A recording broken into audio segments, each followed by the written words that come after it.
kanti zandikhahlela ndizawuthi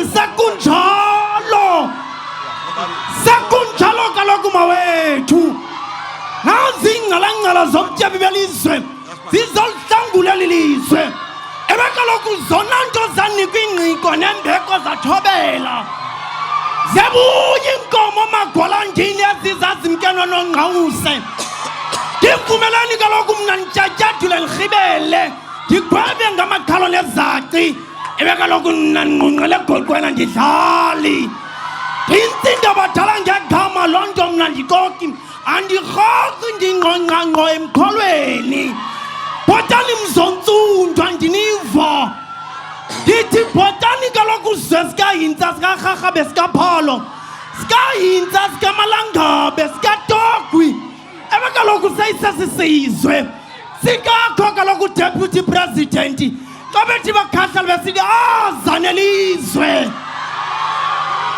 bathi kumkani yeAfrika nto ezizingcalangcala zona ezingabuyi mva ezingqalangqo emkholweni zesibuye nenjewo yasekhaya sukele mna ntegam.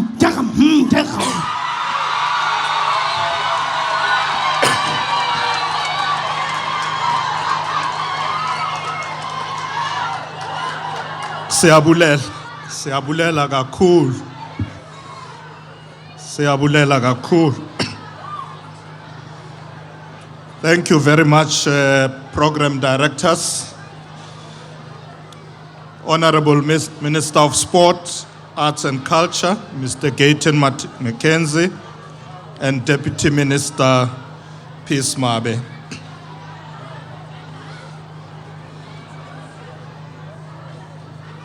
MEC for Cultural Affairs and Sports for the Western Cape Province, Honorable Ministers, Deputy Ministers here present, they all have been introduced. I just want to say, Ministers and Deputy Ministers, we thank you most sincerely for attending. I know that during events like this, we don't get a lot of ministers attending. Today you are here in big numbers, and I'm quite happy. I urge you to continue to do that. Let's support one another. A big round of applause to our ministers and deputy ministers. Let me also acknowledge members of parliament who are here with us, our host mayor, Councillor Strubel, all other mayors who are here, MMCs and councillors. Greetings to the Deputy Chairperson of the National House of Traditional and Khoisan Leaders, Nkosi Langamavuso, religious and traditional leaders who are present here with us. Greetings to the patron of Global Alliance in South Africa, Mrs. Humile Mashatile, our nation's cultural and practitioners and creatives, Director General of Sports, Arts and Culture, Dr. Cynthia Kumalo, Directors Generals from our government who are present here, senior managers, and all officials, distinguished guests, members of the media, fellow South Africans. Molweni, Dumela, Abshe, Sanbonani, Demasiare, Lochani, Tobela, Huyemedach. Program directors, it is a privilege to stand before this gathering today on behalf of His Excellency President Cyril Ramaphosa, who entrusted me with the honor of leading this celebration of Heritage Day here at Oudtshoorn, a town known for its sandstone architecture, national heritage sites, and a rich cultural landscape influenced by the Khoisan people, Scottish stone masons, and Jewish settlers. Minister Mackenzie, given the rich history of this town, it is befitting that we are hosting the Heritage Day celebration here today. What has especially caught my interest for this year's celebration is the theme, Reimagine Our Heritage Institutions for a New Era. Since it encourages us to honor our history whilst looking to the future. This theme further emphasizes the importance of leveraging heritage as a foundation for building a dynamic, socially responsive, technologically innovative, and economically inclusive future. It is a call for fresh perspectives on how we can preserve and showcase our history in ever-evolving landscape of our society. This theme is even more important considering that South Africa has been hosting various G20 initiatives since the beginning of the year and will officially host the G20 summit in November of this year. We're expecting most of heads of states to attend this summit in November. The theme of South Africa's presidency of the G20 is solidarity, equality, and sustainability. And then amongst other things, anchors as a promoter of inclusive economic growth whilst fostering innovation, creativity, equity, social cohesion, and ensuring that a diversity of cultural expressions flourishes in a globalized world. I should state, Honorable Program Director, that it does not matter what tribe or cultural background you are. We all have the responsibility to preserve and showcase our heritage locally and also to a global audience. This is important because our heritage institutions nurture cultural identity, encourages unity, and offer economic opportunities in sectors such as tourism and the arts. I know that Nkosi Mavuso spoke very passionately about agriculture, Minister Staines, and you heard him. This serves as a bridge between the past and the present, allowing us to connect with our roots and understand where we come from. It is in the understanding of our roots that we can lay a solid foundation for our future as a society. Fellow compatriots, you will agree with me that as we enter a new era, it is crucial to reevaluate and reinvent heritage institutions to ensure their relevance and accessibility. We must emphasize the centrality of heritage in our national project to build a socially cohesive society based on democratic values such as human dignity, equality, freedom, human rights, and civil liberties as enshrined in our Constitution. We are obliged to do so because our heritage embodies the very essence of our nationhood and the resilience of our people united in their diversity. It is this unity in diversity that our cultural heritage finds expressions through galleries, theaters, archives, concerts, works of art, sports codes, storytelling, indigenous games, and museums, which form part of our shared future. Tata Rolihlahla Mandela has this to say 20 years ago. Dalbunga. When our museums and monuments preserve the whole of our diverse heritage, when they are inviting to the public and interact with the changes all around them, then they will strengthen our attachment to human rights, mutual respect, and democracy, and help prevent this ever again being violated. Close quote.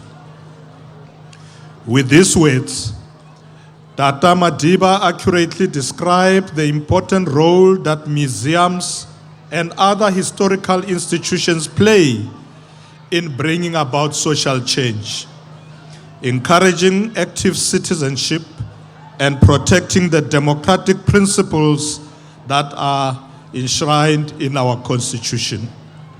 His observations further emphasizes that museums and cultural institutions must address societal challenges and cater to the daily needs of people across racial and cultural divides.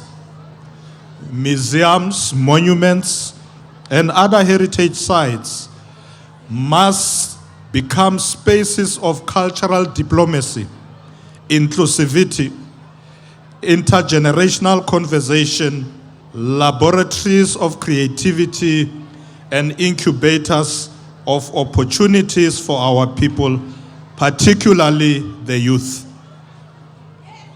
We must, program directors, position our heritage institutions to contribute to the government's efforts to deal with pressing challenges of unemployment, social fragmentation, crime, and corruption.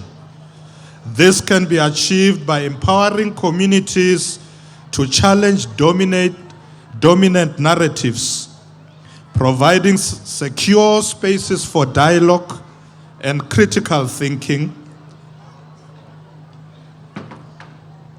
Sorry for that.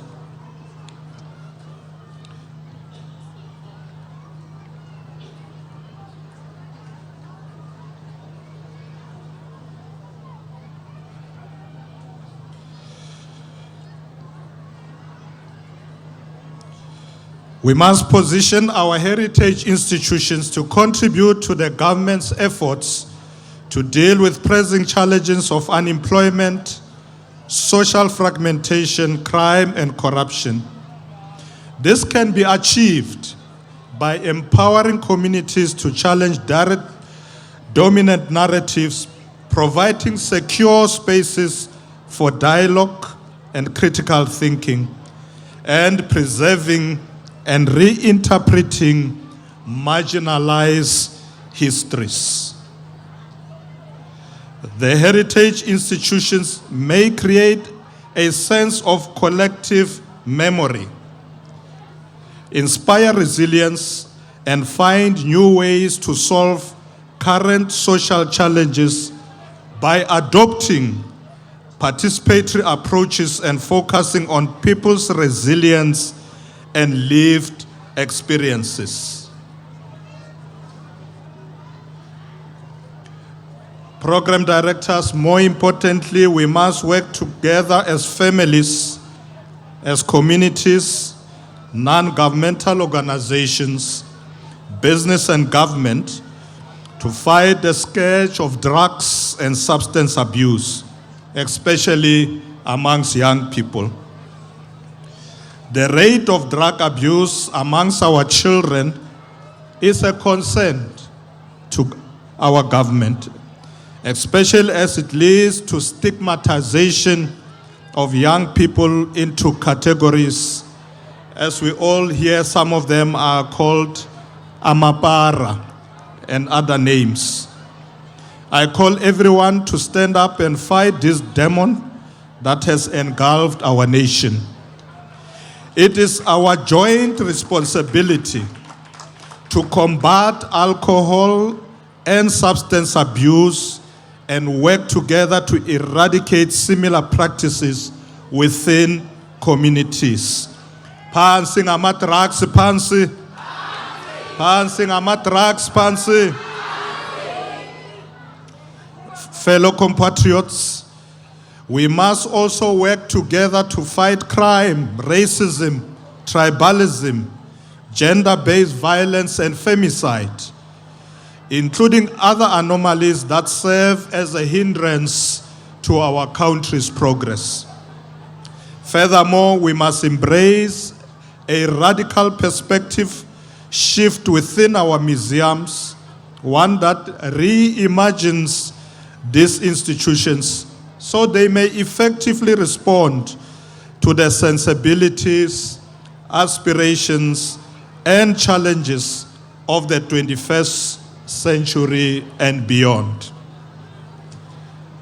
This is a call to decolonize our museums, to Africanize them through a people-centered process of knowledge production and co-curation for a new era, a post-colonial era.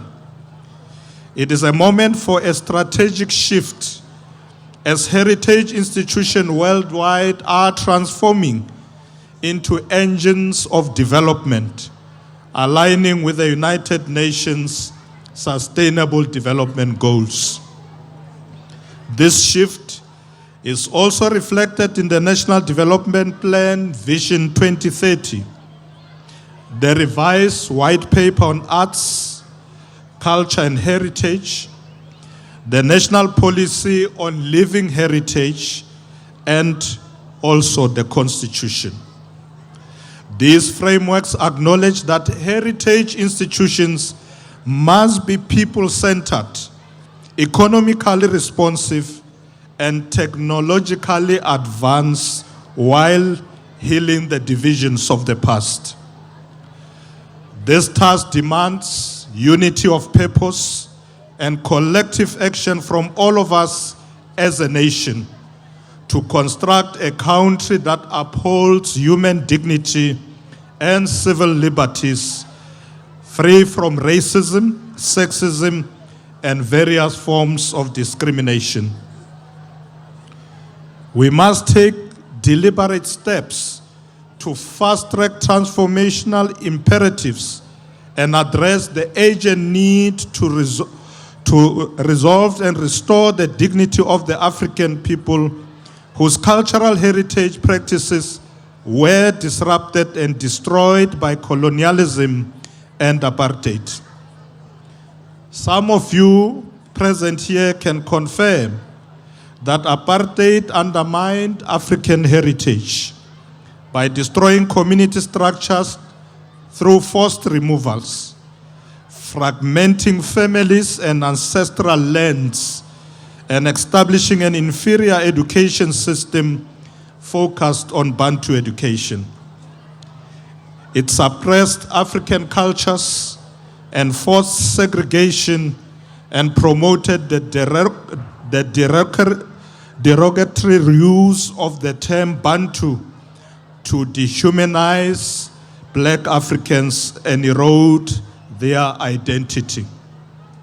As government, we are actively working to restore the dignity of African heritage through initiatives like the National Policy for the Repatriation and Restitution of the Human Remains and Heritage Objects, and the current reburial of Khoi and San ancestral remains, aiming to correct injustices from the colonial and apartheid eras.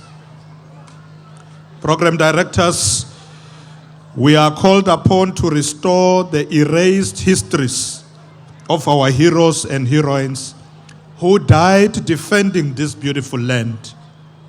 It was on the dunes of the Cape that our African ancestors, the Khoi and the San, defended these lands against the Portuguese Viceroy Francisco de Almeida and his crew in 1520 at Table Bay.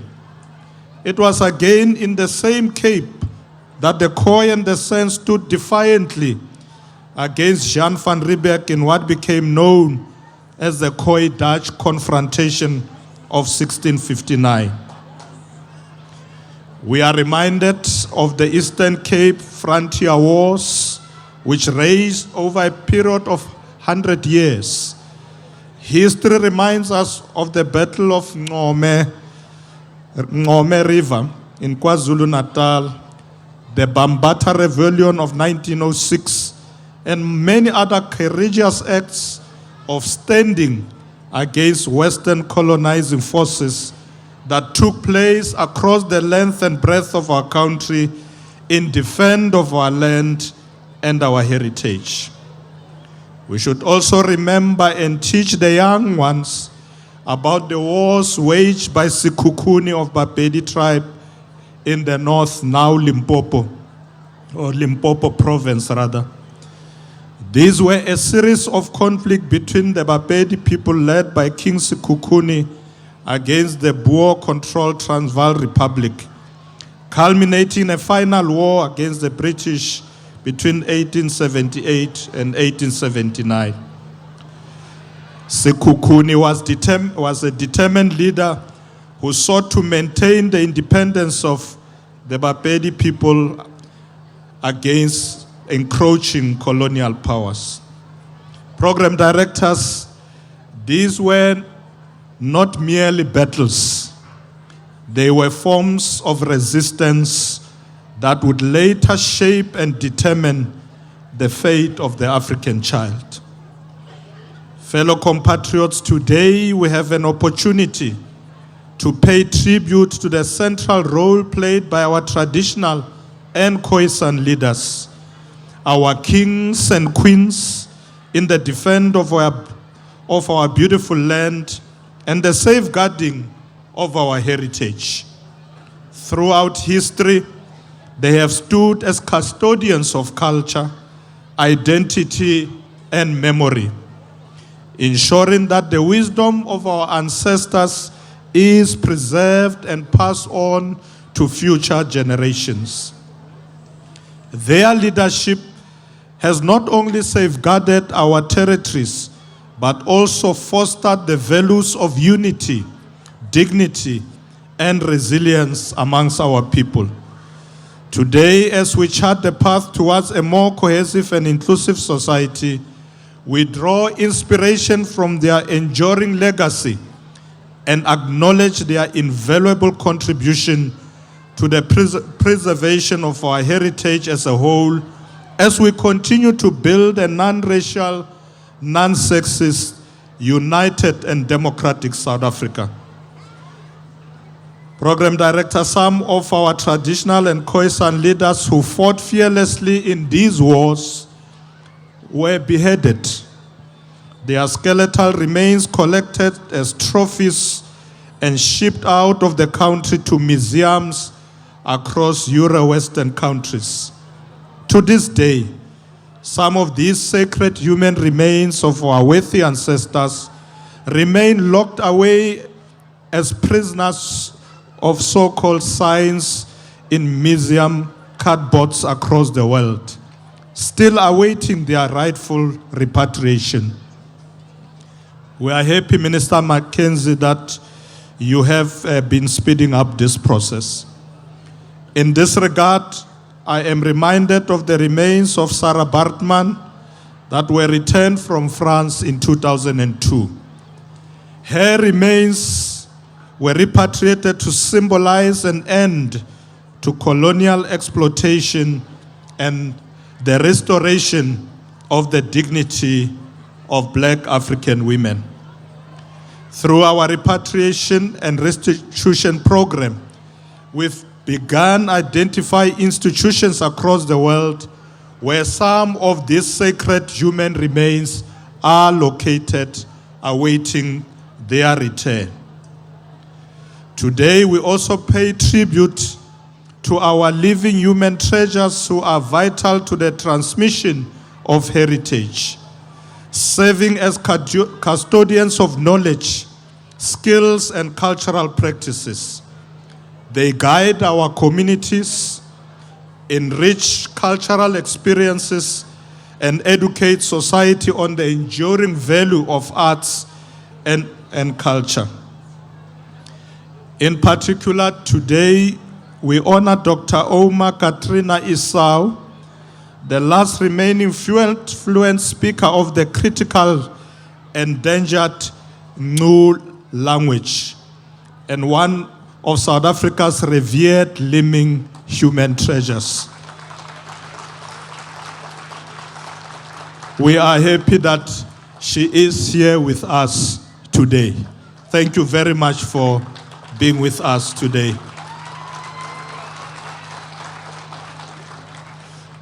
Dr. Isau stands as a towering figure, embodying resilience, wisdom, and the unbroken thread of indigenous knowledge. Through the wealth of her experience and teachings, we as a nation continue to draw inspiration and strength. Her life's work reminds us of the urgent responsibility to safeguard our intangible cultural heritage for future generations. As the last fluent speaker of the Ngu language in our country, and indeed the world, she carries with her the living memory of one of humanity's oldest languages, a click language once spoken by the son of the Kalahari. With every lesson she imparts to present and future generations, she does far more than transmit words. She safeguards a profound archive of human experience and linguistic heritage. Her voice reminds us that when a language dies, a universe of meaning, memory, and identity is lost forever. It is for this reason that the restoration and preservation of our indigenous languages must remain central to our pursuit of restoring the dignity of those voices that were silenced and those languages that were suppressed. We are happy, Dr. Isau, that you have started classes to educate the young ones. Minister Mackenzie is going to support you in that regard so that we don't lose this rich history. Ladies and gentlemen, earlier today we also had the opportunity to participate in the 1 Million Trees campaign of the Department of Forestry, Fisheries and the Environment by planting trees at Deiserdorp Secondary School. This campaign is part of the department's National Greening Project aimed at planting trees across the country as part of our collective responsibility to safeguard the environment. Today, Program Director, we were planting trees as part of planting 1.4 million trees across the country. The Planting of Trees project serves not only as an environmental intervention, but also as a cultural imperative, aligning living heritage practices with the principles of sustainability. It affirms our duty to ensure that the resources of our environment are preserved and protected for future generations. As government, we have also taken a step further by launching the Clean Cities, Towns and Villages campaign. The campaign aims to create cleaner, sustainable environments in all our communities, fostering job creation in municipalities and cities. It supports developmental goals by improving public health, safety, infrastructure, and promoting green energy investment to combat environmental degradation. The Cities, Towns and Villages campaign further protects heritage by creating environments that support the preservation and adaptive reuse of historic buildings and landscapes, and establishing a sense of collective place, fostering economic growth and social cohesion within our towns and cities. Fellow compatriots, the month of September also marks the second reunion of Robben Island ex-political prisoners, during which a wall of remembrance featuring the names of all Robben Island ex-political prisoners and 6 commemorative statues will be officially launched. Indeed, the story of our collective heritage is a triumph of human spirit over adversity. It is a story of the continuum of the past, present, and the future. It is a story of communities that, despite centuries of dispossession, division, and hardship, continue to rise to create and to preserve the wisdom of their ancestors for current and future generation. Most importantly, it is a story of resilience, of people who refused to be silenced, who held on their language, their traditions, and sacred knowledge as acts of defiance and human dignity. This triumph is seen through the efforts of ordinary people from across the spectrum who safeguards our intangible cultural heritage against the tide of erasure. It is seen in our cultural practices, which affirm identity and belonging in the face of global homogenization.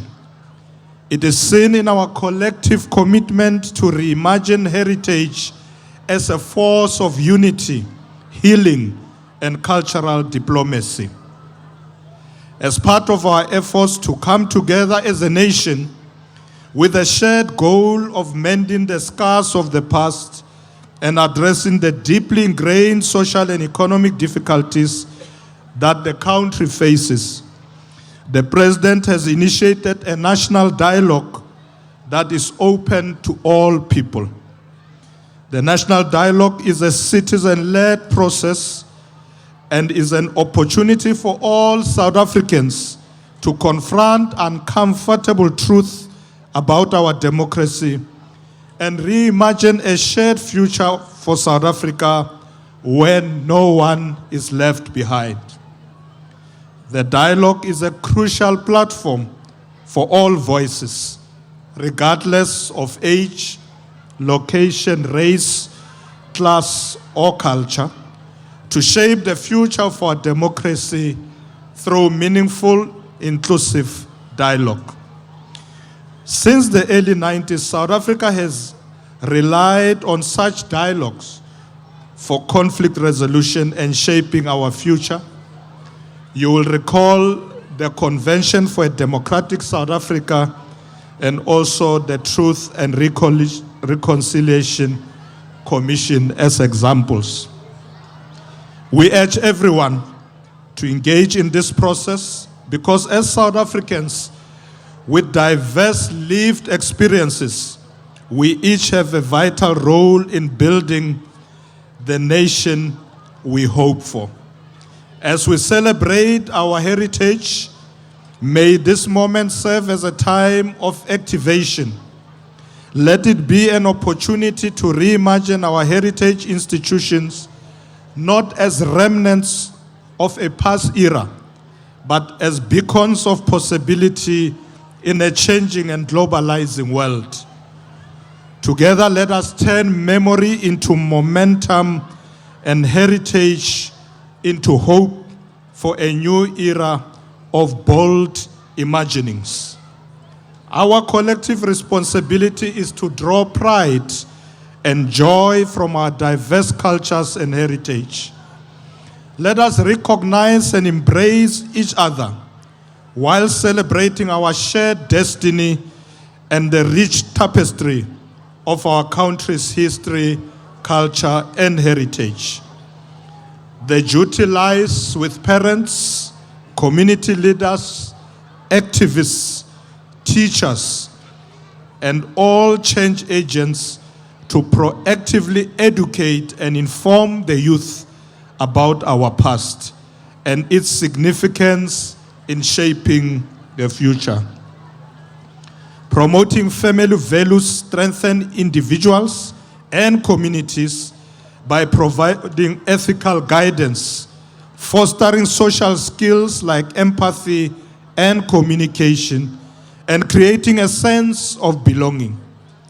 When communities promote family values, they foster mutual respect, collaboration, and the building blocks for a healthy human development, resulting in a more cohesive and supportive settings for everyone.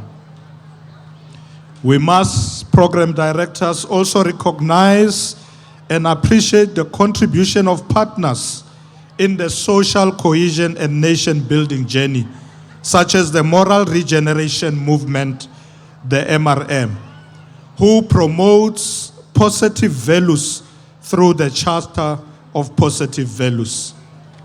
I had the opportunity to meet with the board of MRM led by Father Smangaliso Mkhachu, who also reminded me of the importance of the existence of such organization in molding the more and moral fiber of our society today.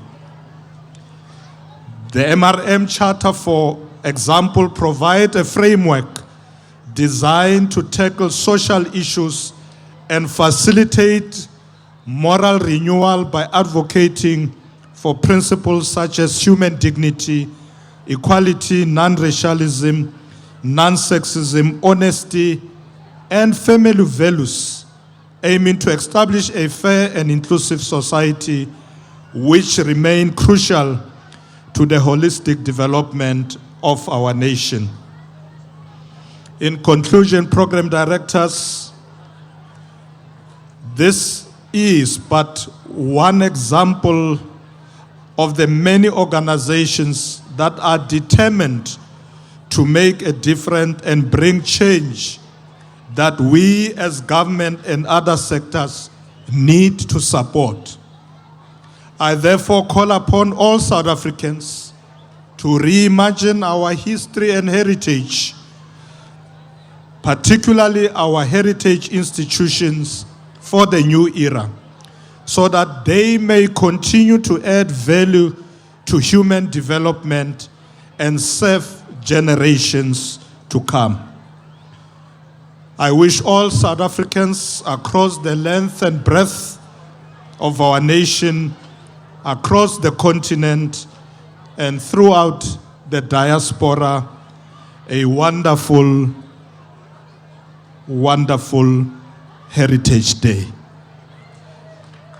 Baya danki, enkosi, siyabonga, inkomo.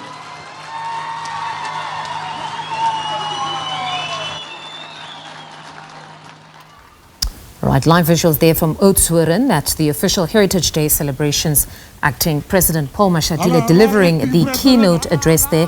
The theme this year being Reimagine Our Heritage Institutions for a New Era, which essentially encourages honoring history while looking to the future. Mashatile is saying our heritage embodies the very essence of our nationhood. He also says museums and other heritage spaces must become spaces of cultural diplomacy, also adding that heritage institutions may create a sense of collective memory, inspire resilience, and therefore help in solving problems of today. He has also called on citizens to help fight the scourge of drug drugs, also calling for deliberate and faster efforts in the broader transformation agenda in our country. Our reporter Corbin August continues to monitor the Heritage Day celebrations and will give us a comprehensive wrap a bit later on in the program.